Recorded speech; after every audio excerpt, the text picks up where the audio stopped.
కోట శ్రీనివాసరావు గారు ఓపిక ఉన్నంత వరకు గట్టిగా పోరాడారు, ఎందుకు మన భాషలో పరభాషలు ఎట్లా తీసుకురావాల్సిన అవసరం ఏముంది అని చెప్పేసి. అది గట్టి నిలబట్టం కదండి. ఒకసారి ఒక పాత్రకి ఫ్రెష్గా అవసరం అవుతుంది, దాన్ని మనం కాదనలేము, అవసరమే. కానీ చేయగల ఆర్టిస్టులు ఉన్నా కూడా ఎవడో ఎక్కడో ఏదో ఇన్ఫ్లుయెన్స్ల వల్ల ఒకసారి మిస్ అవుతూ ఉంటాయి అంతే, అంతకన్నా వేరే ఏం లేదు సార్. ఇప్పుడు వాళ్ళకి ఈ మధ్య ఒక సినిమా వచ్చింది, నా దగ్గర కథ పంపించారు, చెప్పొచ్చింది కథ పంపించారు, నాది సెంట్రల్ పాత్ర, ఓకే చేద్దాం, బాగుంది, కాన్సెప్ట్ బాగుంది. ఆ తర్వాత సముద్ర గారిని పెట్టుకున్నారు ఆ పాత్రకి. ఓకే,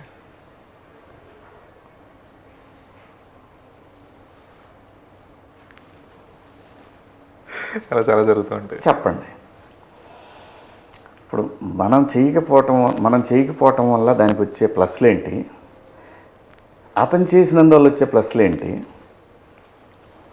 మనం చేయటం వల్ల వచ్చే మైనస్లు ఏంటి.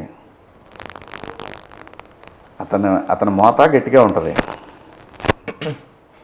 రేటు పైపించి మళ్ళీ ట్రావెలింగ్లని అట్లా మనం చేస్తే దాంట్లో ఆ సీరియస్నెస్, ఆ ఫన్ అవన్నీ వర్కౌట్ అవుతాయి.